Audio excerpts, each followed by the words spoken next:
شروع اللہ کے نام سے جو بڑا مہربان نہایت رحم کرنے والا ہے۔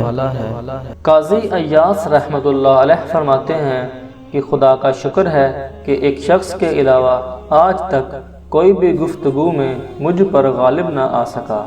وہ اس طرح کہ میں بصرہ کی عدالت میں مقدمات نپٹانے کے لیے بیٹھا ہوا تھا، ایک شخص میرے پاس آیا اور اس نے بڑی خوشی سے کہا، میں یہ گواہی دیتا ہوں کہ فلاں باغ فلاں شخص کا ہے، اور اس باغ کے بارے میں مجھ کو کچھ نشانیاں بتلائیں کہ وہاں ایسا ہے۔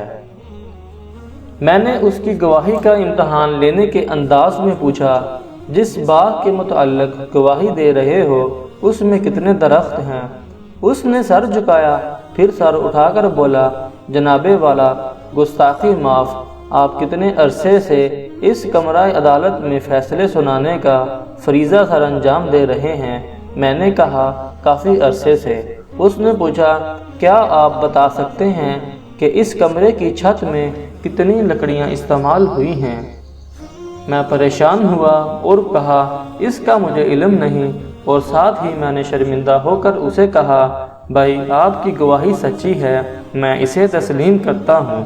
پہلے زمانے میں لوگ چھتوں پر بڑی بڑی لکڑیاں لگاتے تھے، پھر اس پر چھت ہوتی تھی، اس لیے انہوں نے قاضی صاحب رحمۃ اللہ علیہ سے چھت کی لکڑیوں کے متعلق پوچھا تھا کہ جس طرح آپ نے چھت کی لکڑیاں نہیں گنی ہیں، اسی طرح میں نے باغ کے درخت نہیں گنے۔